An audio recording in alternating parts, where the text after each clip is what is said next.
बंधुओं बहुत ध्यान से सुनिएगा कुछ बातों को। देखिए, उपदेश जो शिष्य को देना चाहिए वो हम दीक्षा के बाद देंगे, पर उससे पहले जो सावधानियां हैं वो हम पहले ही बता देते हैं। सबसे पहली बात, अभी भी अगर किंचित भी चित्त में ये भावना है कि हमको महाराज जी अच्छे लगते हैं, बस इनकी बातें अच्छी लगती हैं, इनकी कथा अच्छी लगती है, हम इनसे इंप्रेस्ड हैं, बस इसलिए हमको दीक्षा लेनी है, तो आप गलत कर रहे हो।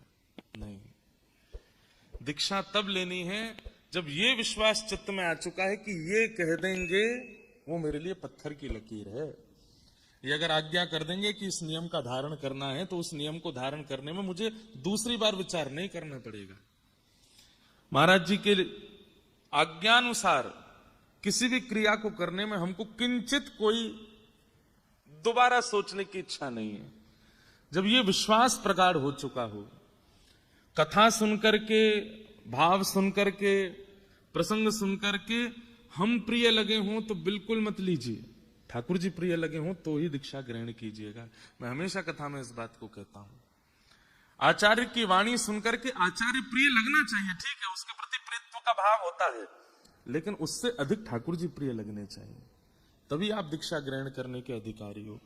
नहीं तो एक बात स्पष्ट मान लीजिएगा, आज दीक्षा लेने के बाद आप जो भी करेंगे पुण्य उसका फल तो मिलेगा आपको, और जो भी करेंगे पाप उसका फल मिलेगा हमको।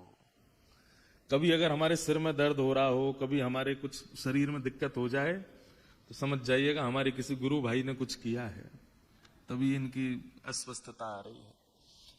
तो इसलिए बहुत दायित्व वाली ये कहने वाली बात, अब लोग बाग इतने सब जगह से कह रहे हैं, बोले 7 लाख रजिस्ट्रेशन। मैं तो उस समय चक्कर खा के गिर गया। मैंने कि 7 लाख में से 1 लाख ने भी अनुचित किया तो मेरा क्या होगा। तो वो तो एक बात है। अभी भी जितने लोग बाहर खड़े हैं वो थोड़ी देर तो सुन लो भैया, फिर चले जाना। हाँ, दीक्षा के क्रम फिर वो जो यहाँ विराजमान है, क्योंकि अत्यंत गोपनीय रहस्य है, उसको ज्यादा प्रकाशित उद्घाटित नहीं करना है। तो लोग बागों में ये चर्चा होने लगी, इतने लोगों के रजिस्ट्रेशन हुए। पहली बात तो कई जगह ऐसी अफवाह भी हुई कि सब लोगों से पैसे लेके रजिस्ट्रेशन कर रहे हैं। ऐसा बिल्कुल नहीं, आप सबको जानते हैं, फ्री रजिस्ट्रेशन है। रजिस्ट्रेशन करने का कारण इसीलिए था क्योंकि मुझे कहीं ना कहीं अंदेशा था कि संख्या बहुत हो जाएगी, और रजिस्ट्रेशन एक प्रक्रिया है। हम मानवों का स्वभाव है कि हम प्रक्रिया से करने वाली चीजों में थोड़े आलसी हैं। सहज अगर हम बोल दें कि सीधे फोगला आश्रम आ जाओ, आके दीक्षा ले जाओ, तो यहाँ इतनी भीड़ होती कि तल रखने की जगह नहीं। इसलिए हमने एक प्रक्रिया बनाई कि चलो थोड़ा आदमी को आरकस आएगा, आलस आएगा, तो जिसके मन में भाव नहीं है वो करेगा ही नहीं। तब जाके 7 लाख रजिस्ट्रेशन हुए। तो सोचो अगर हम वैसी खुली छूट देते तो क्या हालत होती। और मैं एक बात बहुत स्पष्टता से जानता हूं, इनमें से 40-45% लोग केवल प्रभाव देख करके करना चाह रहे हैं। हमारी पुनः पुनः प्रार्थना है आपसे, प्रभाव नहीं। आप गुरु के प्रति समर्पण लाइए, उनके स्वभाव से परिचित होइए। ठाकुर जी प्रिय लगने चाहिए, वाणी से, विचार से, भाव से, कथा से, तो ही ये संबंध उचित होगा। तो उनमें से कुछ लोगों को चुना गया है। अभी ऐसा रखा गया है कि रजिस्ट्रेशन तो 2500 लोगों को हमने आमंत्रित यहाँ किया है। उसके बाद भी बहुत सारे बालक हैं, बहुत सारे युवा हैं, वो चाहते हैं, तो फिर सुबह सुबह यहाँ ऑफलाइन रजिस्ट्रेशन भी हो रहा है। संख्या भैया देखो, हमारे श्री वैष्णव संप्रदाय में ऐसा नहीं हम मंच से दीक्षा दे दें सबकी हो गई, नहीं। एक एक व्यक्ति को हमारे पास आना पड़ेगा, और एक एक व्यक्ति की प्रक्रियाएं होंगी। उन प्रक्रियाओं के बाद ही वो दीक्षा। अब हमको एक बहुत अच्छी बात लगी कि भाई अगर अपने शिष्य अथाह बनाने हैं तो सारे शॉर्टकट अपना लो। गुरु मंत्र माइक पे बोल देना, शंख चक्र सबको ऐसे ही 5-10 शंख चक्रों की मुद्रा बनवा दो, सबसे कह दो एक एक के जाके कंधे पे लगा दो। अगर बहुत संख्या में सबको दीक्षा देनी है तो फिर हम 5000 लोगों को भी दीक्षा 1 घंटे में दे सकते हैं।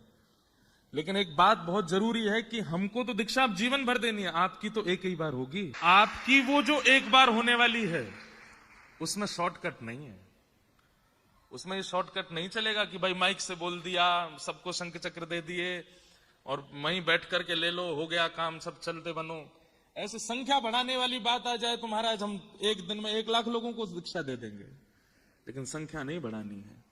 मेरे लिए तो जीवन पड़ा है दीक्षा देने के लिए, आपके लिए तो एक ही बार का क्रम है ना, तो वो विधि से हो, विधान से हो, नियम से हो। अब तक हम आपके महाराज जी थे, अब तक हम आपके जो भी थे, अब हमारा आपसे संबंध हो गया, हम आपके हो जाएंगे, आप हमारे हो जाओगे। तो आज के बाद आप और हम अलग नहीं है। इसलिए ये पूरी, भाई किसी से विवाह करना हो, ठीक है, आजकल शॉर्टकट चला है कि जो प्रिय लगता है उसके संग रहने लगो, उसके संग आनंद करो, लिविंग रिलेशनशिप में चले जाओ, पर उसको प्रमाणित विवाह तो नहीं माना जाता। प्रमाणित विवाह तो माता पिता की आज्ञा होगी, होम यज्ञ होगा, ब्राह्मणों के सन्मुख होगा, उसमें फेरे होंगे, देवताओं का आह्वान होगा, अग्नि सब संस्कार आदि सब होते हैं, पाणी ग्रहण संस्कार, तभी विवाह संपन्न माना, तभी वो पति पत्नी कहलाते हैं एक दूसरे के। ठीक वैसे ही इस संबंध में आप हमारे, अच्छा एक और बात, हम अपना शिष्य नहीं बना रहे हैं, हम अपने आचार्य परंपरा का शिष्य बना रहे हैं।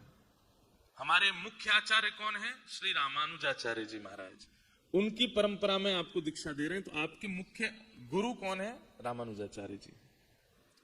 हम माध्यम बन रहे हैं, इसलिए रामानुजाचार्य जी प्रत्यक्ष रूप में नहीं है, इसलिए जिन्होंने हमें शंख चक्र प्रदान किए, तिलक प्रदान किया, वही हमारे लिए रामानुजाचार्य हैं, हम उनको प्रणाम कर रहे हैं। उस भाव से आप हमको देख सकते हैं। तो ये पूरा शिष्य परंपरा क्रम चलेगा। बंधुओं, कुछ विशेष जानकारी में लिख के लाया कि आप सबको पता होनी चाहिए। बाकी विशेष रामानुज परंपरा पर जो प्रवचन है, हमने आज तक अपने मंचों से सब परंपराओं की चर्चाएं की हैं, सबसे कम चर्चा अपनी परंपरा की है। अभी ये परंपरा की चर्चा केवल आप लोगों से होगी और किसी से नहीं होगी। अभी यहां पर हम केवल सूक्ष्म उपदेश दे रहे हैं, बाकी मूल परंपरा का आधार क्या है वो हम आपको गुप्त रूप से बताते रहा करेंगे। उसको जितना हो सके गोपनीय रखिएगा। मीराबाई कृष्ण की प्रिय थी, मीराबाई कृष्ण की दासी थी, मीराबाई कृष्ण की प्रियतमा बनना चाहती थी, पर उनकी जिह्वा पर नित्य नाम राम का रहता था। मीराबाई का गुरु मंत्र राम था, राम राम राम राम। मीराबाई राम राम जपती थी और ठाकुर जी को बसती थी। तो इसलिए ये गोपनीयता है। तो जो परंपरा के उपदेश होंगे वो बड़े अत्यंत गोपनीय हैं, वो आपको चित्त में धारण करके रखने हैं, सबसे शेयर नहीं करने हैं। दुनिया भर के अपने क्रमों की रील बनाइए, फोटो खींचिए, सब कीजिए, लेकिन इस गुरु परंपरा में आप कुछ मत कीजिएगा। इसको जितना हो सके गोपनीय रखिएगा, सबसे इसको शेयर मत कीजिएगा। हमारे हिंदू वैदिक परंपरा में, सनातन परंपरा में 4 परंपराएं हैं जिनसे दीक्षा लेने के लिए आज्ञा की गई है। कौन कौन सी? श्री, ब्रह्म, रुद्र और सनकादि। कितनी है? श्री, ब्रह्म, रुद्र और सनकादि। ये 4 परंपरा हैं। इन्हीं 4 परंपराओं में ही दीक्षा होती है। हमारी जो परंपरा है उसका नाम है श्री परंपरा। आज के बाद जब आप दीक्षा ग्रहण कर लेंगे तो आप श्री वैष्णव कहलाएंगे। कौन कहलाएंगे? श्री वैष्णव। कभी कोई पूछे कि आप किस परंपरा से हैं, तो पहली बात तो आपका स्वरूप बता देना चाहिए कि आप किस परंपरा से हैं। फिर भी सामने वाला नहीं जानता, पूछे कि आपकी परंपरा क्या है, तो उनको कहना हमारी श्री परंपरा है। और श्री को कई लोग नहीं जानते। दक्षिण भारत में श्री परंपरा से आप सब समझ जाते हैं कि ये श्री परंपरा के हैं, परंतु अगर उत्तर भारत में कोई श्री परंपरा, तो कहना है श्री रामानुज संप्रदाय। कौन सी संप्रदाय?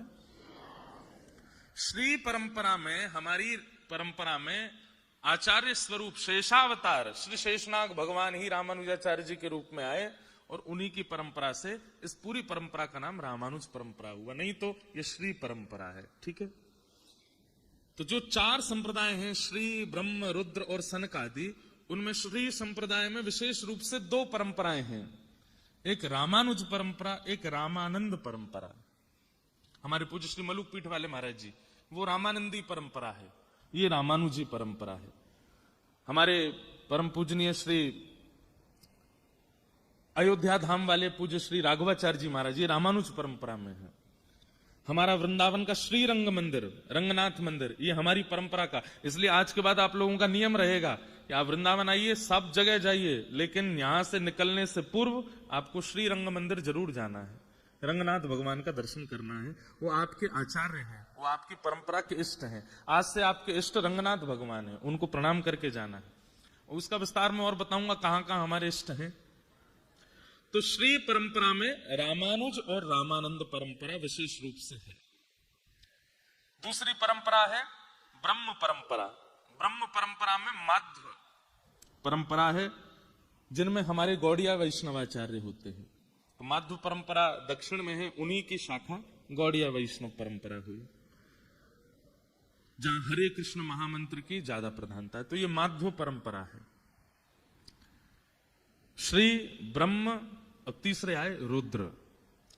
रुद्र परंपरा में ही आगे चलकर के विष्णु स्वामी परंपरा, और यही विष्णु स्वामी परंपरा ही श्री वल्लभ कुल, जहां के हमारे श्रीनाथ जी हैं, जहां हमारे वल्लभाचार्य जी महाराज, श्री गोसाई विठलनाथ जी महाराज, अष्ट सखा सूरदास, कुमनदास, रैदास, ये सब इन्हीं के शिष्य परंपरा में आए।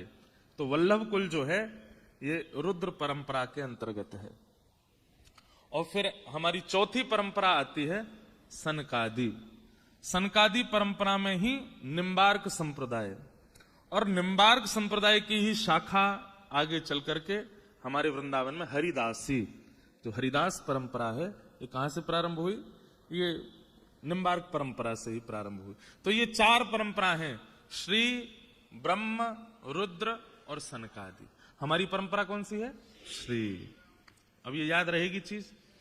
दूसरी बात, कई बार आपके मित्र गौड़िया हैं, आपके मित्र रामानंदी हैं, आपके मित्र किसी अन्य परंपरा में हैं, तो कई मतों में आपके में और उनके में भेद होगा।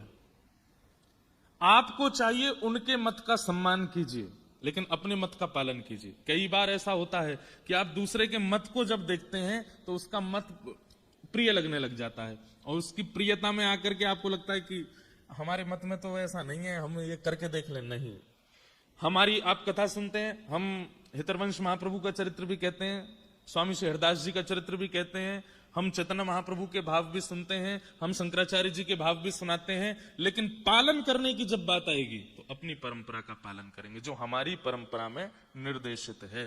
समझ में आई बात?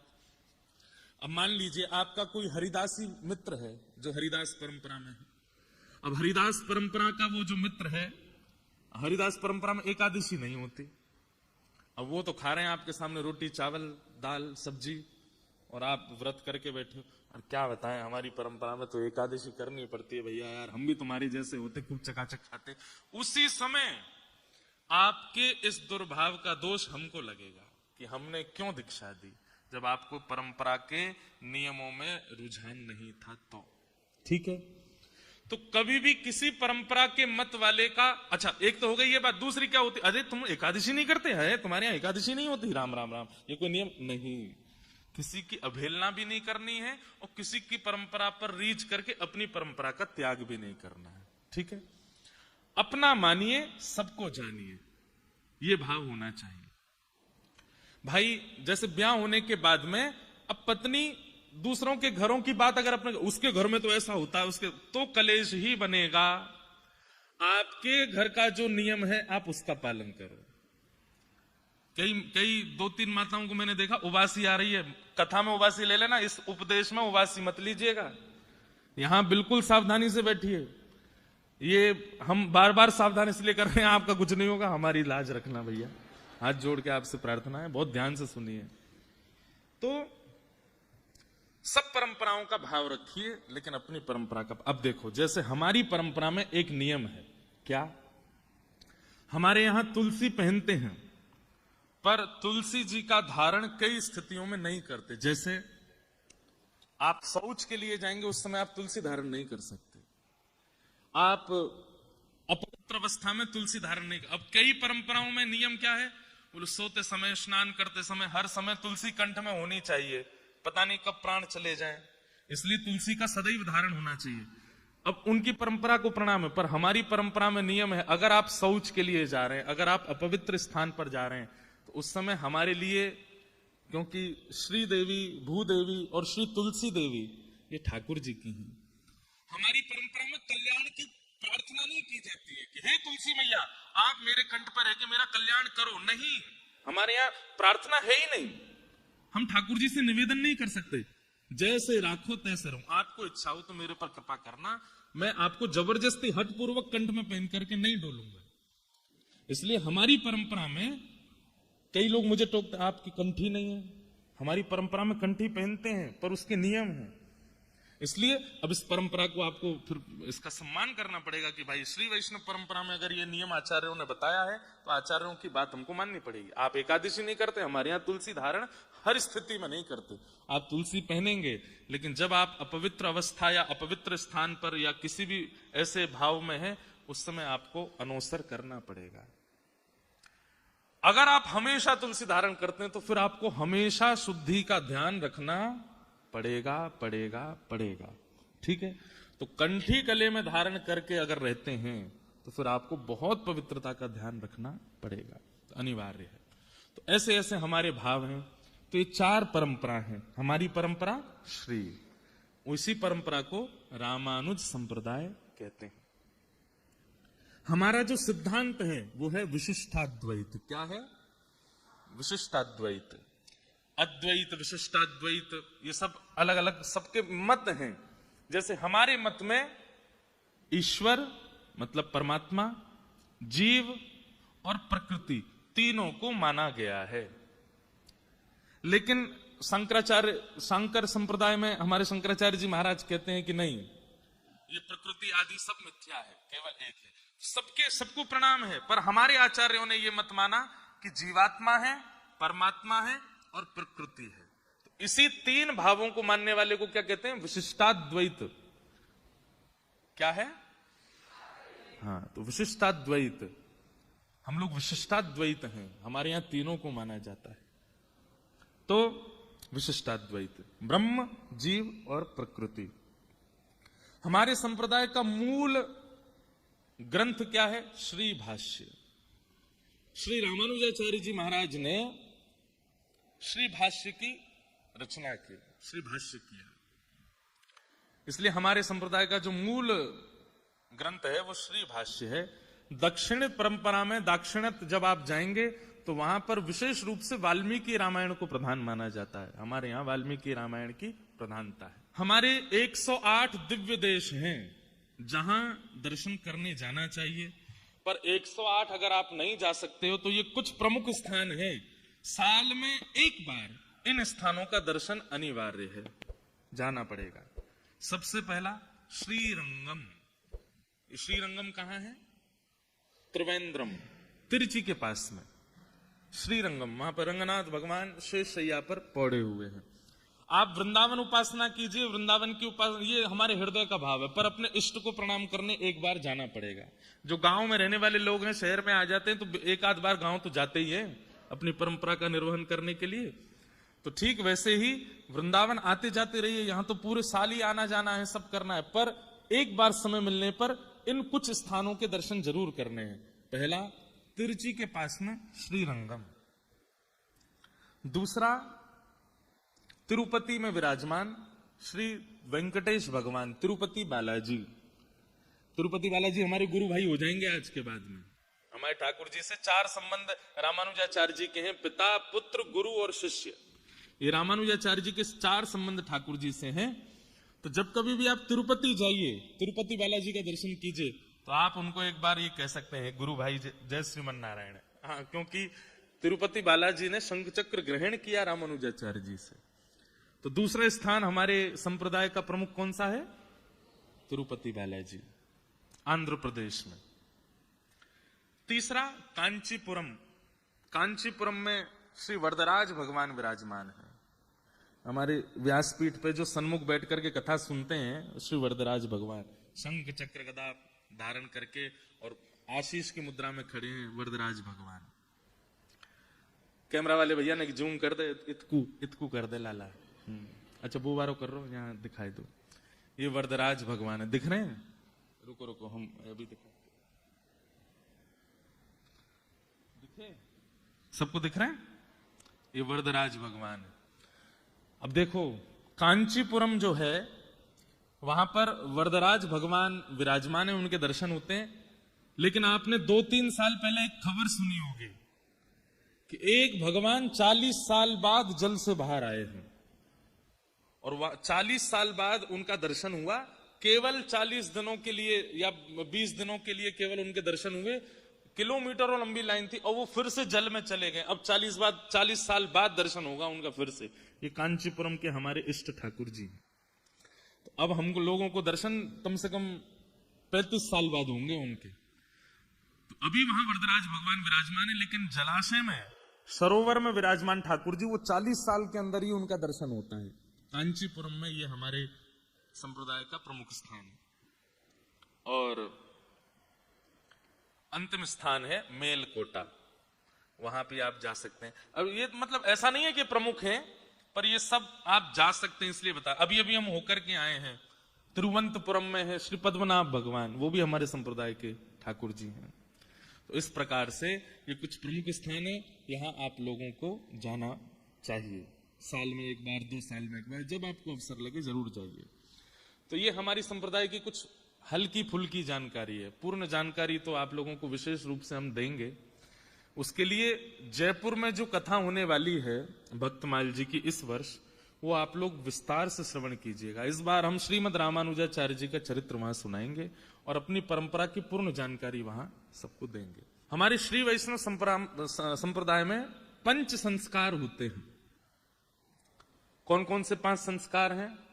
सबसे पहला तप्त, दूसरा पुंड्र, तीसरा नाम, चौथा मंत्र और 5वां याग।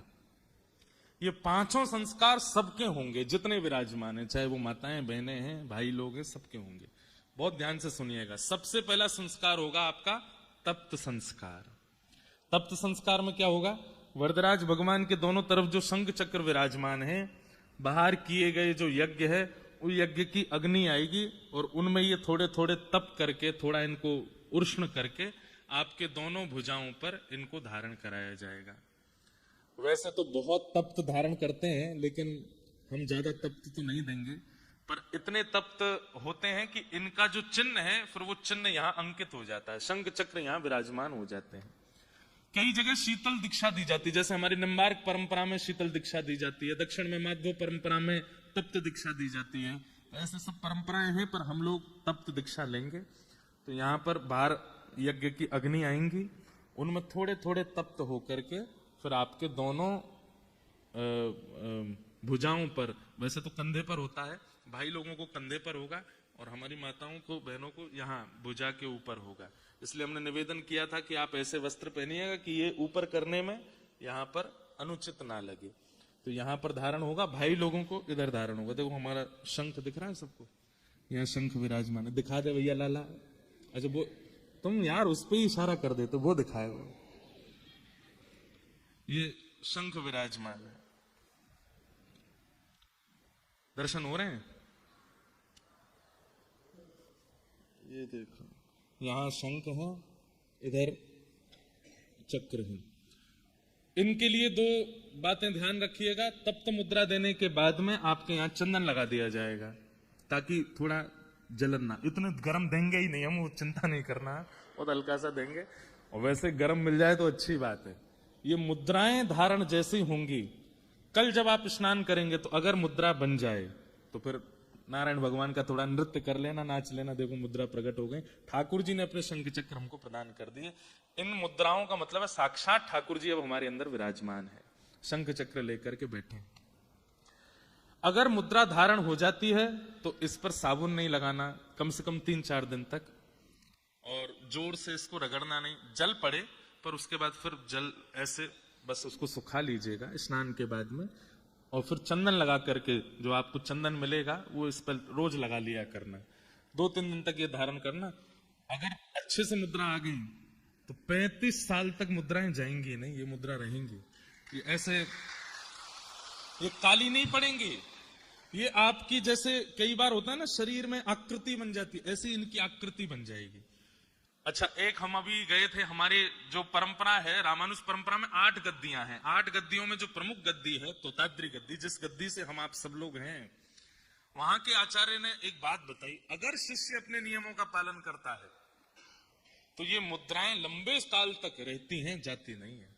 तो ये मुद्राओं का नित्य रहना इस बात का प्रमाण होगा कि आप नियम का पालन कर रहे हो, है ना। ये एक ही बार होंगी, तो पहले पंच संस्कारों में पहला संस्कार क्या है? तप्त। दूसरा संस्कार होगा पुंड्र, इसको कहते हैं ऊर्ध्व पुंड, जो हमने तिलक धारण किया है। सबको तिलक हम प्रदान करेंगे। एक बात आप सुन लीजिए, हमारे वृंदावन में एक नियम चल गया है कि बाहर रोडों पर लोग सबको तिलक लगा, आप उनसे दीक्षा ले रहे हो एक प्रकार से।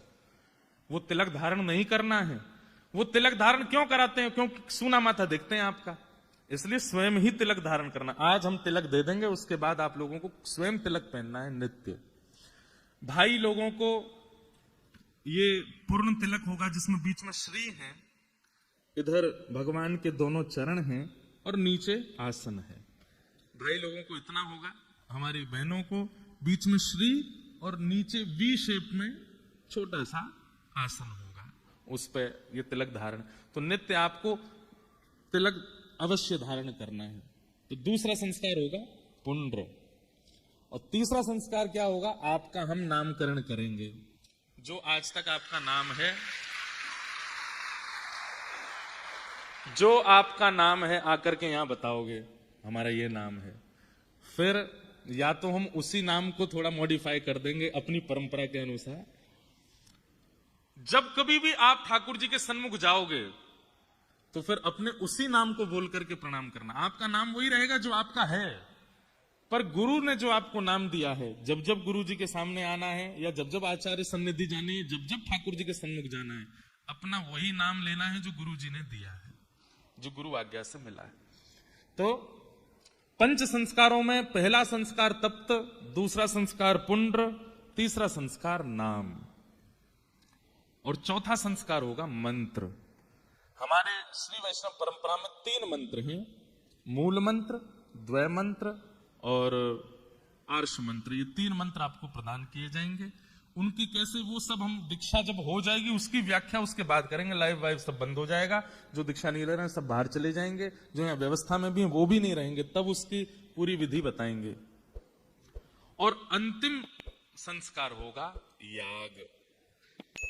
वरदराज भगवान आपके शीश पर पधराए जाएंगे जब आप सामने दीक्षा हो जाएगी आपके।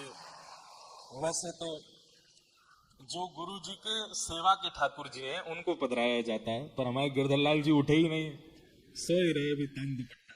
तो हमारे लाल जी बड़ी जल्दी श्रमित हो जाता है, बार बार उठा के सबके सिर पे धराऊंगा, मैं खावे पीवे वाला हूँ, ये सब मत करा। उनके प्रतिनिधि स्वरूप में वरदराज भगवान आए हैं। लेकिन कभी ऐसा लगेगा तो फिर गुरु पूर्णिमा पर यार कभी ऐसा कुछ बनाएंगे कि कभी कभी श्री गिरधर लाल जी को पधराया करेंगे शीश पर। और एक बात बताएं, जितने शिष्य परंपरा में आते जा रहे हैं आप सबको एक अधिकार प्राप्त होगा कि आप गिरधर लाल जी का जब जब उत्सव हो या जब जब आपके शहर में कथा हो आप आइएगा, आप उनका स्पर्श कर पाओगे, उनके उनके चरण स्पर्श का, केवल चरण स्पर्श का अधिकार प्राप्त होगा और हमारे चरण स्पर्श का भी। तो बाकी तो ये बात शास्त्रीय है कि गुरु के अलावा चरण स्पर्श नहीं करने चाहिए। माता पिता के करो, गुरु के करो, बाकी आचार्यों को दंडवत प्रणाम करो दूर से, पर स्पर्श करके प्रणाम का अधिकार तो केवल आचार्य को, गुरु को है। तो गुरु को भी आप प्रणाम कर, आप आकर के अपना नाम बोलेंगे जब भी आपके कहना, तो हम तुरंत अपने चरण आकर लो भाई छू लो, तुम तो हमारे शिष्य हो। और दूसरा अधिकार, जब जब लाल जी की उत्सव होंगे हमसे आज्ञा लेकर के, अगर हम आज्ञा देंगे तो आप लाल जी के सेवा कर सकते हो, उनको स्पर्श कर सकते हो, तो ये अधिकार आपको प्राप्त हो जाएगा। तो ये पंच संस्कार हैं, कौन कौन से? तप्त, पुंड्र, नाम, मंत्र और याग। अब एक चीज है इसमें विशेष रूप से, किसी एक अपनी दुर्विचार या दुर्व्यवहार का जैसे ही ठाकुर जी आपके सिर पर पधराए जाएंगे आपको त्याग करना है।